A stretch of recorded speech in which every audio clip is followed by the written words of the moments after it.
Welcome back dito sa channel natin. Andito tayo ngayon sa may Bonifacio Global City. Alamin natin ang mga latest na ganap dito at mga bagong developments. Daan muna tayo dito sa bagong Park Triangle Mall. Isang bagong mixed-use development ng Ayala Land. Ang development na yan, meron din mga office tower at residential tower. Meron pang events place dyan sa taas.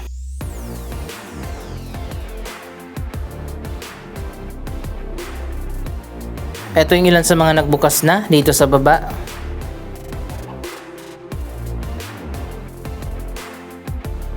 Nasa likod lang pala ito ng Sirendra, malapit sa Market.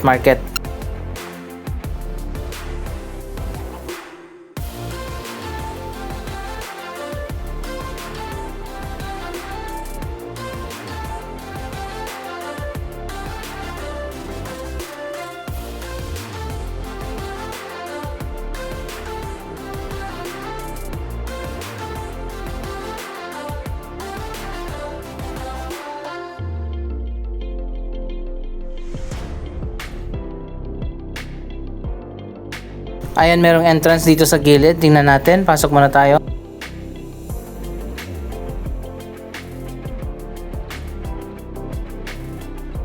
Dito sa ground floor, marami na ang mga bagong tenant. May coffee shop, may Chaggy at Starbucks. Meron na ring Power Max Center. May fine dining Filipino restaurant na rin na nagbukas dito, ang C Club.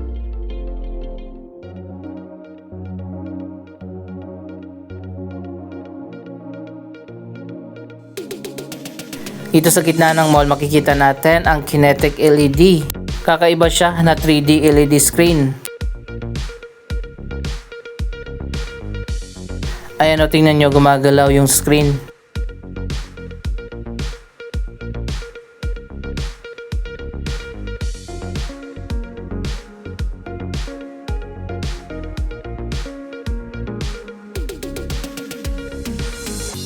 Ito yung ilan sa mga nagbukas na.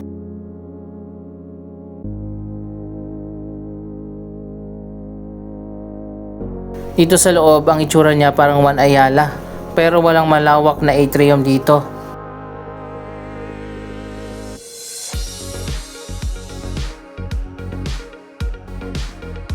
Ito na yung pinaka-atrium niya, medyo maliit lang.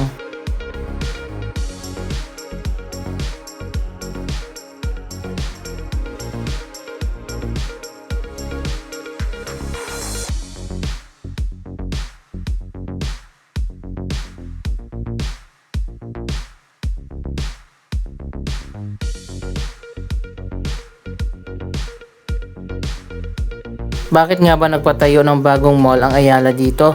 Sa tingin ko, isa sa mga reason kasi nga matatapos na yung lease ng Ayala Land dyan sa Market property. Nasa 5 floors pala ang mall na ito.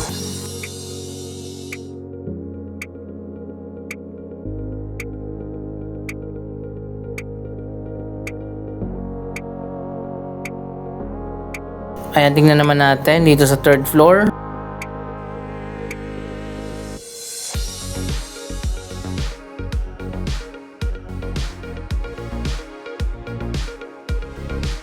May mga tenant na talaga dito pero karamihan coming soon pa. Parang hindi naman minamadali ang pagbubukas sa mall na ito.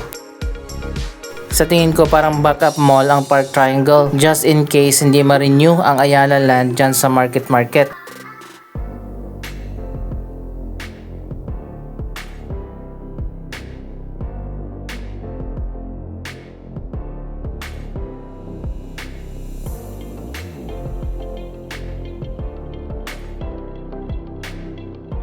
Matatapos na nga ang lease nila dyan hanggang year 2027. Last year ay nag-announce na nga ang BCDA o Basis Conversion and Development Authority. Magkakaroon ng redevelopment dyan sa Market.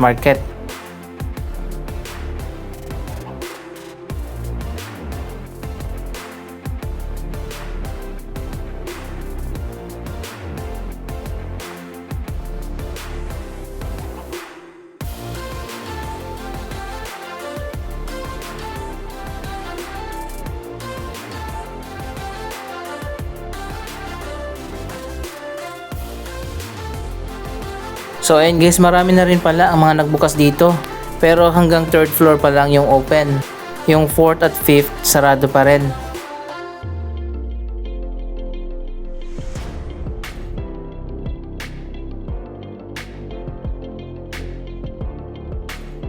Balikan natin ito after mga ilang buwan.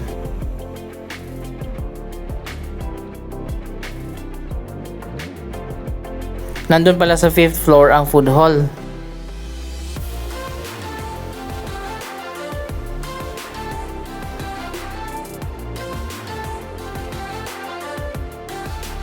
Ito na nga, bukas na dito sa ground floor ang One World Deli.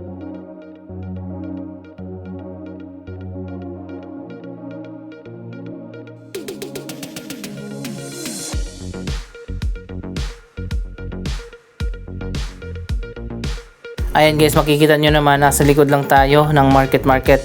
Dito yan sa may 32nd Street. Kung hindi ako nagkakamali, ito yung dating Kidzania na nagsarado na at tinayuan nga nila ng isang bagong mixed-use development.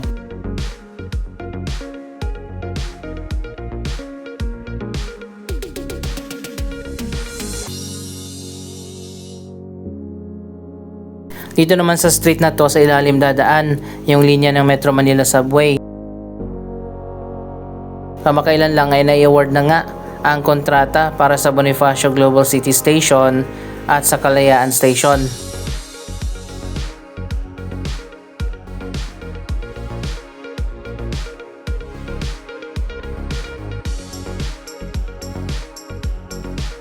Ang BGC Station ay tatayo dito sa harap ng Market.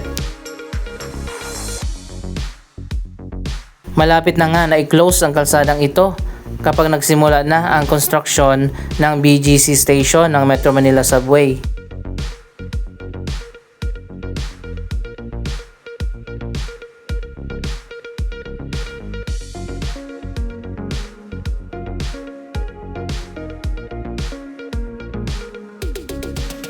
Baka nga i-demolish itong roundabout pati na yung park dyan sa gitna kapag nagsimula na ang construction.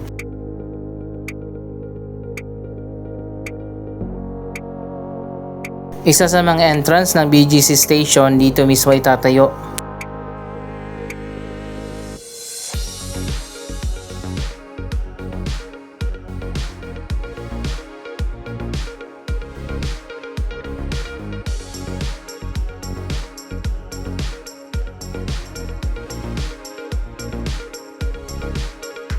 Ang nakakuha pala ng kontrata para sa BGC at Kalayaan Station ay ang DMCI. Kapartner nila ang Nishimatsu Construction Company mula sa bansang Japan. Ang bawat contract package pala ay binubuo ng isang Japanese contractor at isang Filipino contractor.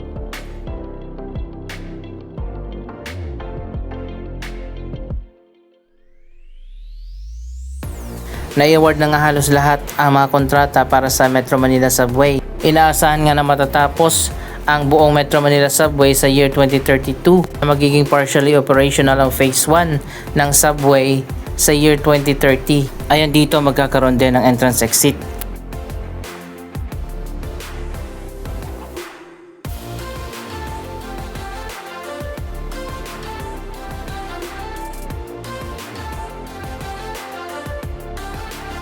Ayan, makikita nyo naman malawak yung area dito na ginawang parking. Magkakaroon na nga ng redevelopment dito sa market property. Ang sabi ng BCDA, i-maximize na itong buong property. Kaya naman maghahanap na sila ng bagong developer. Pero pwede pa namang sumali ang Ayala Land sa gagawin na public bidding.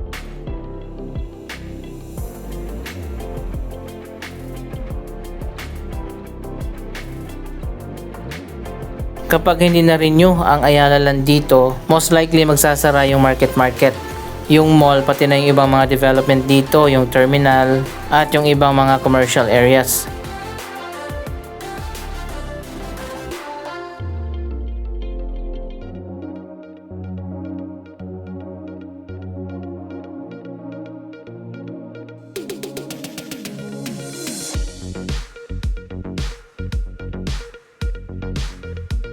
Pero sa tingin ko, hindi bibitawan ito ng Ayala Land.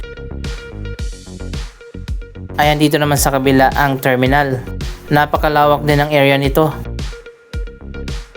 Isa pa sa balak ng BCDA ay magtayo dito ng isang world-class na integrated transport hub. Ayan, ginawan muna natin ang design gamit ang AI. Isang mixed-use transport-oriented development ang itatayo dito. May bus terminal, PUV terminal at connected na rin sa Metro Manila Subway.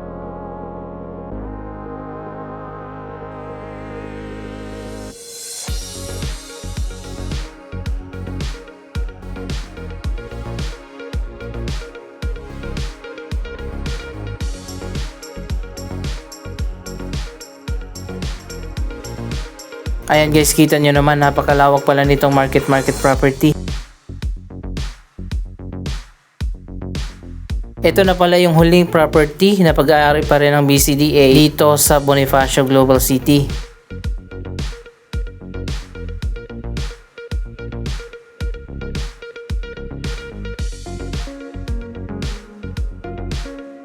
Mas okay kung magkaroon na dito ng mas modern na transport hub.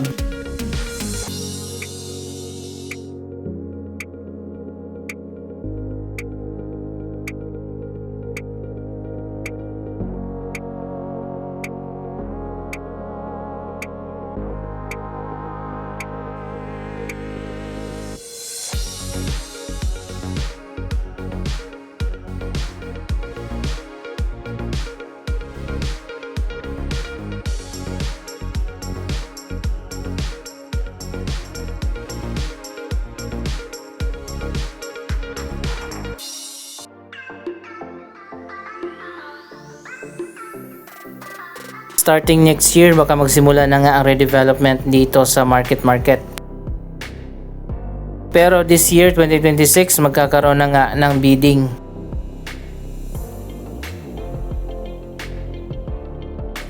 Isa pa siguro sa matatanggal dito itong Fiesta Market.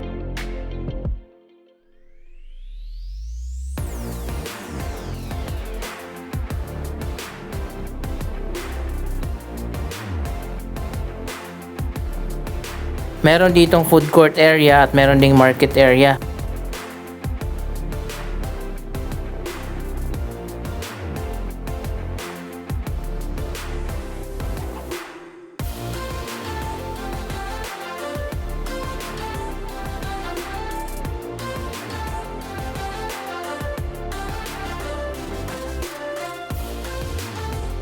Mabilis yung panahon, naka 25 years na pala ang Ayala dito sa market.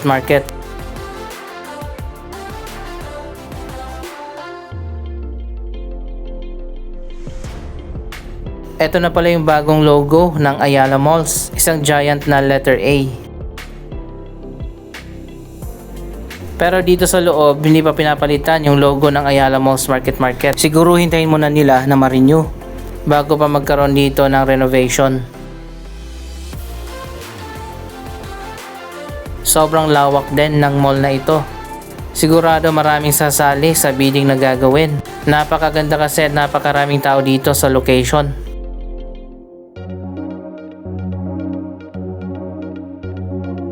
Wala na pala yung playground area dito.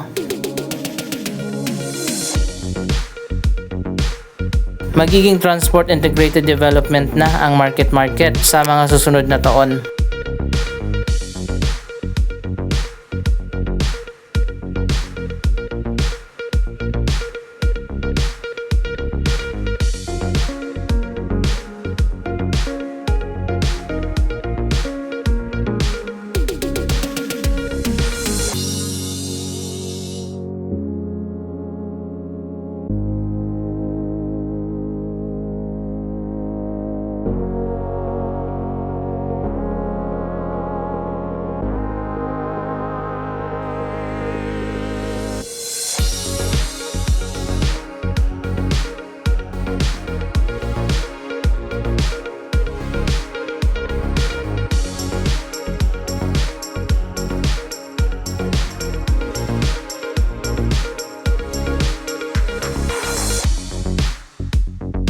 Anong masasabi nyo sa mga future projects na itatayo dito? Mag-comment lamang dyan sa baba ng inyong mga reaksyon. Maraming salamat sa inyong panonood. Huwag kalimutan na i-like, i-share ang video ito at mag-subscribe. Thank you for watching!